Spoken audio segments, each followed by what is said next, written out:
on the Arise News channel. Now with me in the studio, I have Professor David Awurawo, Professor of International Relations and Strategic Studies at the University of Lagos, Jide Ologun, legal practitioner, National Development Advocate and Fellow, Institute of Leadership Coaching and Strategy, and Okpeyemi Adamolekun, former executive director in office. I hope that's correct. No, it's not. You are still in charge. It starts on Wednesday. Okay. We still have a few more days to go. Okay, executive director in office now. Good to have you. Thank you. And Happy New Year. Happy New Year. This is our first edition in 2026. Well, we have had two guests. Last week, Okpeyemi Adamolekun wanted a special focus on taxation. So we were able to get chairman of the Nigerian Revenue Service to address many of the concerns. So he was our first guest, and all the issues from bank narration to the law to expectations to the highlights, objectives, he tried to address them as much as possible. And after him, we had Professor Femi Otubanjo, research professor at the Nigerian Institute of International Affairs, talking about the invasion of Venezuela by President Donald Trump, and whether that is legal or not, the implications for smaller countries of the world, and what is likely to happen hereafter. Mr. Ologun, let me start with you. Thank you very much. A very brilliant discussion on the taxation implementations. And really, many questions have been asked by the Nigerian citizens. So I prescribed that the communication engagement should be sustained. And from what Dr. presented, I think it is the business of the National Assembly to make the laws and their own business to implement. So all those gray areas, if what we have now is that there are no alterations in the gazetted version, then proceed and implement. And he said that it's not taxing investment, but taxing profits, and that this is not a tax targeted at the poor, and that in a short while, citizens will begin to see the benefits of the reforms. But I just want to also speak to that, saying that perhaps the citizens should have seen more benefits from the removal of the fuel subsidy when the president said subsidy was gone. But right now, the majority of the Nigerian citizens cannot claim to be having that direct impact of the subsidy removal. But I expect that this time around the focus will shift, because he made a valid point that if the president is considering the next election, he will not have gone ahead to take this bold step. Another step has been taken again.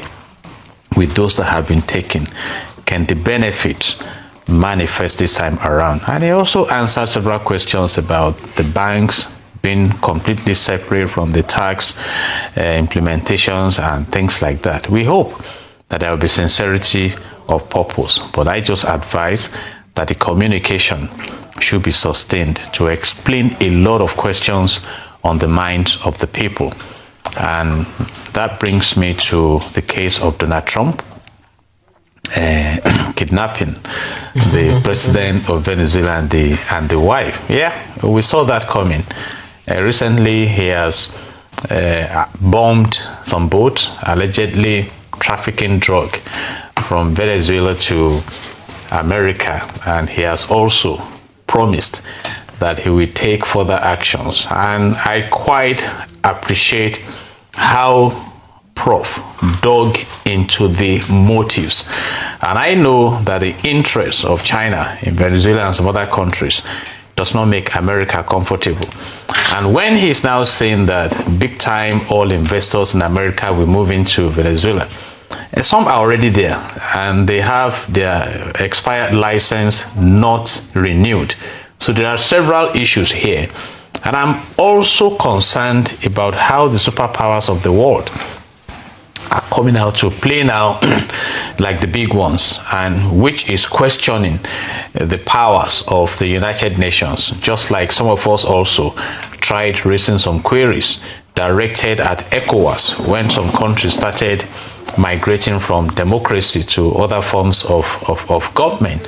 So we are watching to see the direction this will take. But like we were discussing before stepping in here, that also depends on the docility of the citizens in Venezuela that may make it easy for America to go and run that country on how it's been planned. Right now in Nigeria, it's even difficult for the Nigerian government to commence oil exploration in the Ogoni region, which we all know, after many years of stampeding those efforts. So, but right now, the global stage is having a lot of dynamism, and I think we also should wake up as a nation to see how we can start navigating the ocean of greatness, because the superpowers have almost turned the world stage to a playground. So those are my submissions in the interim as we watch, because now we don't know how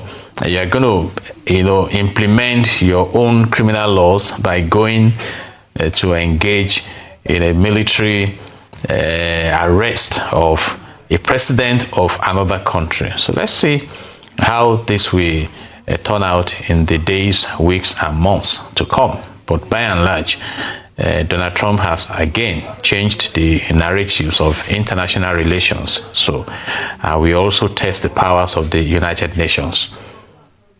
Thank you. Your interview with Dr. Adedeji was interesting. I think so let's start with, as you said, I completely agree with Mr. Ologun that the idea that fuel subsidy as a reform has benefited Nigerians because there are no queues and scarcity is really very low in terms of what Nigerians should expect to get from a policy that has saved, quote unquote, the Nigerian government significant amounts of money. I don't have the figure off the top of my head, but then in parallel, it seems to be, I think we discussed it a while ago, the almost equivalent sum that we're paying for pipeline protection. So the lack of transparency in that, and Dr. Adedeji's point was interesting to listen to. And then when you asked him about the MOU as well, he literally danced around the question. Because if the MOU is just a technical piece of document, we have it with France, we have it with South America, we have it with the UK, why is it then so hard to make public? That's literally what anybody is asking. Freedom of information request, make it public so people see what's inside and everybody can calm down. But the way to answer that is to say that it's just a technical document, is not a big deal. Again, leaves a lot of questions unanswered. And then lastly, the reform question. Now, I completely agree with Dr. Adedeji in the sense that if we're able to streamline our tax regime, that people can file online, there are clear provisions for the poor that don't tax them heavily. As you said, we're taxing profit and taxing consumption. Those are good things. And I don't think, I'm trying to frame this discussion around people attacking tax reform. I think in a sense is almost being smart by half, because that's not the issue. The issue, at least from where I sit, is an issue of a legislative process that has gone bad. And the president is basically saying, I don't really care. And he is also saying, as the head of Nigeria's tax agency, I don't care. It's a different thing if you acknowledge that there is a problem and then charge the National Assembly to fix the problem and find out who was responsible for the problem. But to pretend that a problem doesn't exist then makes the executive come under scrutiny, or then people become suspicious of what role could the executive have had in that.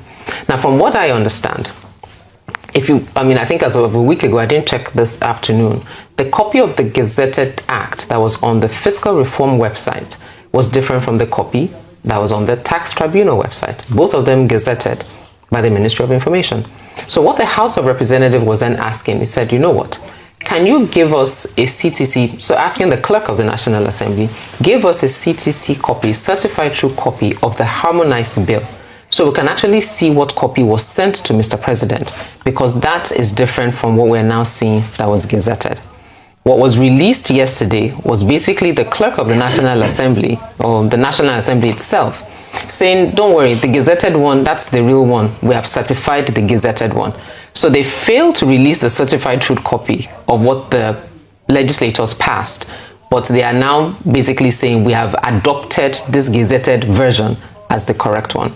And so therefore, if they adopt the gazetted one, what is on the website, there will be no difference. And I think for me, that is the issue. The issue is the flaw in our legislative process, that we're unwilling to take up, find out what happened, and hold the people responsible. So we get, and as Dr. Adedeji rightly said, we will get lost in technicalities of tax if we make that the focus, again, of this particular issue. It's a legislative process that the National Assembly is refusing to be accountable about. Yes, there are other concerns that I think I do agree with him that with time, as people understand better and the law is implemented, people will be clear around what is rumor, what is disinformation, what is misinformation once it gets underway. But I don't think in trying to pass a legislature that's the best one in a generation, one thing, should be lost or should take precedence over looking at a glaring flaw in a legislative process that nobody wants to take responsibility for. And secondly, on Trump, I mean, what is there to say in the fact that there is a man who has decided to wield the power of the US government to do as he pleases? If he wakes up tomorrow and attacks Colombia, as we said, Colombia, Mexico, Nigeria, for lack of a better word, then what? I think I was very glad to see that the Ghanaian government has issued a statement really very clearly condemning it. And it's interesting coming from Ghana, because Ghana had allowed Trump to send prisoners, or what was it? No, prisoners, third country deportees. But Ghana received them, Nigeria refused. Illegal immigrants. Ghana accepted to receive them, Nigeria refused to receive them. So Eswatini, agree. Sudan, agree. So I very much doubt the Nigerian government will have the balls to issue a statement condemning Trump. Not to say we were just attacked like a week ago. Why? We're a sovereign country. Really? Are you sure? Do you want to bet? Do you want to bet? No. No pinky. No pinky. Okay, all right. But I'm very impressed that, and I say that for Ghana because Ghana is not seen as antagonistic. Ghana welcomed this third party thing, but they did that, but yet they still have the balls to say that this is completely unacceptable. Ghana also notes with deep concern statements by the US President Donald Trump that the US will run Venezuela until such a time, blah, blah, blah. These declarations are reminiscent of the colonial and imperialist era. They set a dangerous precedent for the global order. Such colonial ambitions should have no place in the post-Second World War era. Very clear statement. And I think for me, it will be interesting to see how the world responds. I haven't seen many strong responses, but the very notion of the fact that even if it's drugs, for the sake of argument, let's even forget oil, which is what we think is after. Even if you want to arrest someone for drug trafficking, you leave your country, enter his country, the president of the country, and carry him and his wife. People. This is not good. Not good. Professor Orawo. I want to begin by appreciating Yemi and Dr. Abati for the interview with Dr. Adedeji. You helped them do what they ought to have done on their own. There had been so many speculations, so many misinformation surrounding the tax thing. The things he said, he cleared the air on so many things. Even though there are, areas I don't agree with him, but there were comments he made which explained a whole lot of things that people had, speculated on. Which was the last point Dr. Abati made, that he would hope that there will be more enlightenment and all that, and he accepted. I hope he will walk the talk. When there is no clear information, of course, all sorts of rumors and all that, will take the center stage. Now to the specifics. A couple of things he said, the thing being harmonized, many of those who didn't pay tax until now will now pay tax, government will have more revenue, fantastic. But a couple of things he said which I disagree with. For instance, he said that the president, it was a bold step. In fact, the president took a risk. Election is around the corner, and is coming with this reform, tax reform. If the tax reform is for the good of the people, and a large number of the poor will not pay taxes, what should it be a risk? It should be something that the president will gain from. I mean, why should it be a risk? Indeed. Yeah. And then second, the question you asked regarding the use of government revenue, because there are two ways, revenue and then what the revenue is used for. And then he said, for instance, removal of fuel subsidy, there are no queues. Exactly. There are two things. One, availability. Two, affordability. I know many people who have cars who just park them and then enter Korokwe and all that because they can't afford to buy the fuel. So the judicious use of the revenue has no connection with the fact that, oh, there are no queues. That is not the answer. The answer is what has the revenue that government has, extra revenue that government has got from all of those things being used for? We can see.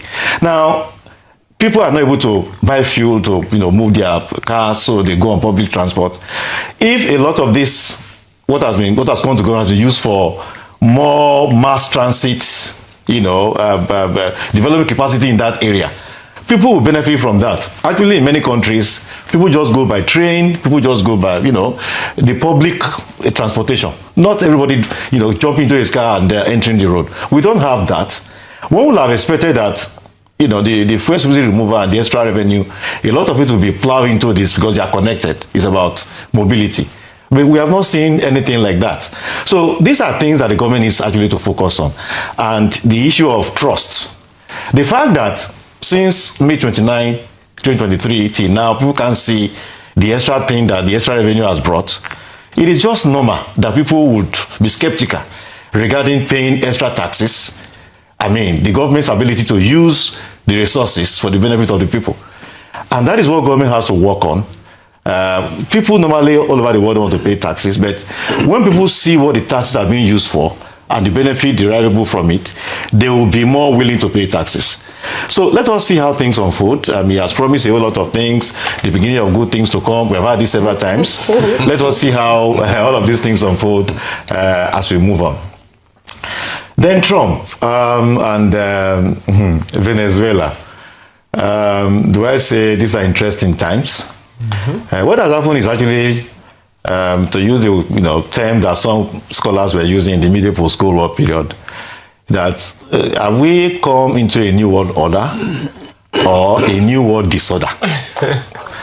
It will appear as if Trump is just is turning the place topsy-turvy and creating a new world disorder. It is very clear. Is it a violation of international law? Yes. Article 2.4 of the United Nations Charter talks about countries refraining from the use of force on another country. Yes. And it's clear. I mean, how much when you deploy 15,000 troops to a country and then you abduct the president and the wife, and I mean, how else do you describe that? And that was exactly the language that that Russia used. Aggression, violent aggression against Venezuela, which it condemns as well. Yes, the resources in Venezuela, of course, is of interest. Trump has made it very clear about those resources. But there is something that Trump doesn't seem to understand. It is not easy to just move in a country and begin to exploit resources like that. It's not easy. I mean, Barrister Lumi just mentioned Niger Delta. When there is an insurgency, the security you will need to exploit those things will make whatever you get, it will be so expensive that it will be useless. So diplomacy is not a useless exercise. If you negotiate, just like Professor Otupajo was saying, if you negotiate and you reach a consensus somewhere, even though you use your might to have your way, that is a better option than what Trump wants to do.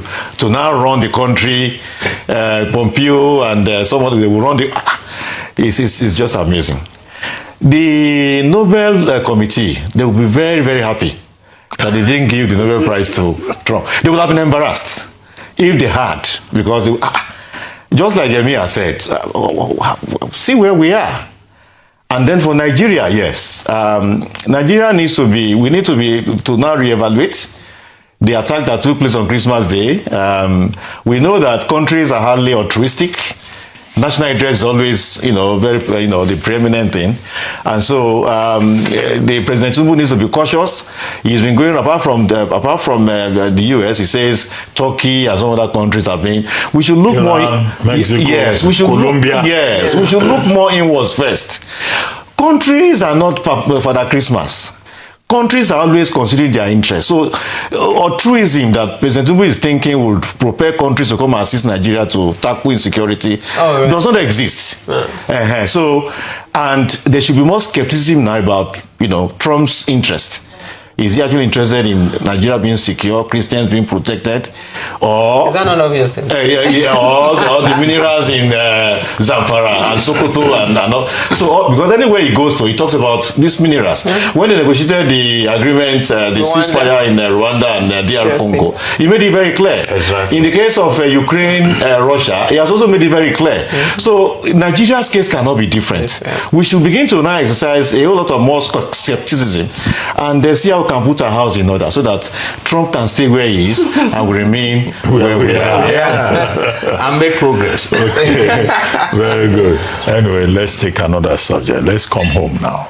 The Nigerian Association of Resident Doctors has announced plans to resume its total, indefinite, and complete strike, what they call TICS 2.0, from January 12, citing the government's failure to implement agreements reached with the association.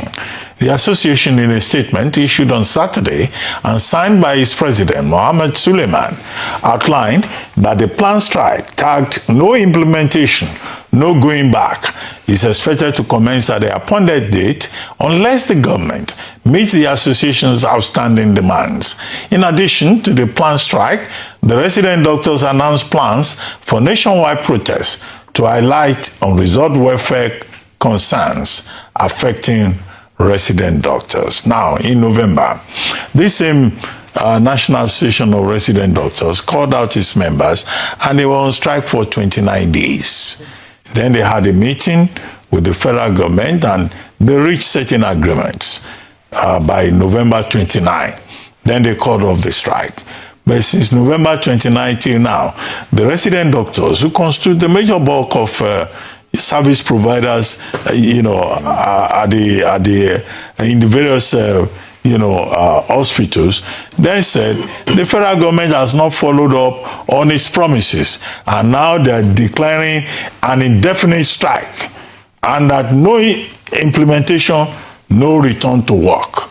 Now, last time, during the 29 days, we saw patients protesting, complaining, many died, many had to go to private hospitals, and now the question is, what is the problem? Unpaid allowances, review of the professional grading system for resident doctors, unpaid salary arrears, and all of that. What would you advise should be done this time around, Professor Awurawo? Well, it is really disappointing that government will enter into agreements with different, bodies and not bother to implement. We still have a week to the, to the date. Yes, of a whole lot. Yes, a whole lot can happen before then. The minister should quickly invite them and then discuss with them, and then get a template of implementation.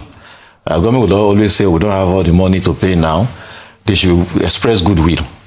Explain to them, this is what we can do now, this is what we'll do in 2 months, this is what, so that both sides can agree on something. The ratio of doctors to Nigerians, the gap is too wide to have any one person going on strike. Yeah. And we've always seen people, avoidable deaths when these strikes take place. Fortunately, they haven't said they will start tomorrow. They said they will start a notice a week's time. A whole lot can happen between now and then, so that we can have a bit of stability in the system. Remember, ASU too, we had but we just finished negotiating. The committees are recommended between 150-200% increase. Government only granted 40%. ASU has accepted, goodwill, and they said they will sign the thing. I think on the same 12th of January they will sign the agreement. We hope we won't have this kind of experience of implementation of that. Let government. Wait, no, but you know my problem with ASU. You said you hope. Have you had any agreements that government has kept? We can always be hopeful, because there are times when they promise, they fulfill. Really, it's not all the time they promise and fail. And the current government has done a couple of things here and there, not nearly close to what is expected. But so when the agreement is signed, let government fulfill so that we have stability in the system, whether it is health, education, or whatever other sector of the Nigerian system. I mean, just to add to Prof's point, the fact that they've given notice, but I think this would have been a good place for Dr. Adedeji to say where fuel subsidy money has been spent, since we're talking accountability or where people's monies are going to. But it is very unfortunate, and I think the way you framed it actually is really, I hope people can see what that looks like. That the gap between Nigerians and the medical services we need is so wide that any time we're having people go on strike, the resulting cost in human lives is unnecessary. And so why this is not priority, or why the government doesn't think this is priority, I don't know, befuddles the mind. But it also ties to, I think, again, to what Dr. Adedeji has said about protests, when he was saying if people then protest the new tax act, that it's not, they basically trying to insinuate that they are going to be mobilized, that it's not poor people that will protest because they benefit. But this constant pushing our professional services, be it academia or medical, to protest and shut down and down tools to get government's attention, it doesn't help national growth in any way, shape or form. So no matter how wonderful our tax reform is, how it's the best legislation in a century, when people are dying because they can't access medical care, when our education system is not delivering people to function in the 21st century, then what exactly are we celebrating as development for Nigerians? So, thank you. Mr. As if Doctor knew I was going to pick you from Prof. Aurao. You know, in human resource management, you talk about industrial relations, which is focused on gaining harmony between stakeholders. And you also talk about collective bargaining. And when you bargain, it is expected you keep faith with integrity to implement. I recall the case of ASU, an agreement signed as far as 2009 till now is still being renegotiated and re-signed. When do we begin to implement? And I think it has to do with prioritization. Let's just ask a simple question. Imagine that when the fuel subsidy was removed, that the accrued revenue was invested into that sector, for instance, that the resident doctors, well paid, the lecturers and everything, and the governors are left with their usual revenue, because some governors came out to say, and now we earn so much. Even the president went to some of the governors to tell them, we give you more money now, your people are complaining. We will not have the situation we have right now. My concern is that when you talk about welfareism in human resource management, you have room for comparison. And we have this JAPA syndrome. Right now, Canada is poaching for doctors. You know, some other countries are poaching for doctors and offering juicy welfare packages. So where do we stand? At a time, Saudi Arabia got so bold.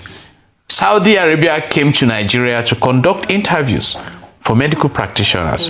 And if the health and welfare of our citizens are important to the government, I do not even want to read that after this threat again, we are still talking about non-implementation. We've said it.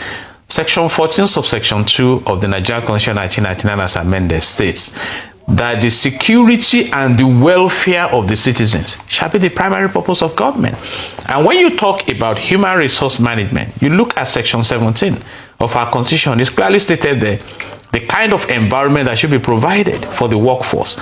But it's quite interesting that while some elites within the political circle over-enjoy the good of the land, those who provide the critical services, we have to protest and cry and shout. I don't think this is right at all. Whether we like it or not, some of these practitioners will find their ways out of the country in the months to come. Are we now saying, though Ngige mentioned it then, that we have more than enough doctors in Nigeria? The answer is no. So let the government wake up to her responsibility of having good welfare provided for the citizens by sustaining the workforce that will provide that. Okay, we have two more topics to take. Let's start with this. The Magistrate Court in Shagamu, Ogun State, has granted bail to Adeniyi Mobolaji Kayode, the driver of the crashed Lexus sports utility vehicle involving former world heavyweight champion, boxing champion Anthony Joshua. Kayode was charged last Friday by the police on a 4-count charge bordering on dangerous driving, causing death, reckless and negligent driving, driving without due care and attention, and driving without a valid national driver's license.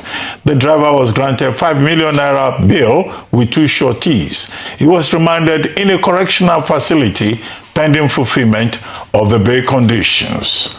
In the meantime, it has been reported that Anthony Joshua has flown back to the United Kingdom after that fatal car crash in Nigeria that killed 2 of his friends, close friends, Shinagami and Lateef Ayodele, died after the vehicle they were traveling in, along with Joshua, struck a stationary truck on a road near Lagos on Monday. Joshua sustained minor injuries, and the 2-time heavyweight champion was discharged from hospital on Wednesday after being deemed clinically fit to recuperate at home. Gami was Joshua's strength and conditioning coach, while Ayodele was a trainer. Just hours before the crash, Joshua and Ayodele posted clips on social media playing table tennis together. Very sad, tragic incident. Mr. Logan, briefly. Sad one indeed, and I express my condolence to the families of the departed. And, I read something before we came in here that Anthony Joshua has retired from boxing because, according to him, that he cannot imagine going into the boxing ring and seeing the faces of his 2 friends that have departed. And I think that is honorable. It's a trauma I don't pray anyone should live with. They came to Nigeria on holiday and they returned in body bags. Very sad indeed. And on the arraignment of the driver, I hope justice will be done, because I was surprised that he could be driving such a high-profile personality without a national driving license. And I also listened to some comments of federal road safety and things like that. We need to exercise more caution. And indeed, it was a punctuation during the festivities period that has really resonated largely on the scale of shock. So, and we condole with the Nigerian government, the UK government, and I wish Anthony Joshua the strength to pull through. It's indeed a shocking one. Thank you. Just quickly, condolences to the family of the 2 gentlemen, and I hope Anthony takes the time that he needs to kind of process what happened and process their deaths. But I think my main thing for this will be 2 things real quickly. One is about our response, our emergency response. We've invested a lot of money in fixing Lagos-Ibadan Expressway. I think it goes without saying that we also need to invest in ensuring that people who use that road are protected. Accidents happen. Driver error, road error, whatever the case might be. But then also secondly, a reminder to Nigeria's elite that no matter how much money you have, if we don't fix governance and don't fix our infrastructure in this country, bad things will happen, and you will be challenging to get the care that you need to keep you alive. But we're thankful that Anthony survived. Okay, Prof. Yeah, I agree with Yemi that we need to have. The emergency response is far below standard. They should work on that. But I'll shift after saying condolences to the families of those who died. I'll shift to how we conduct ourselves.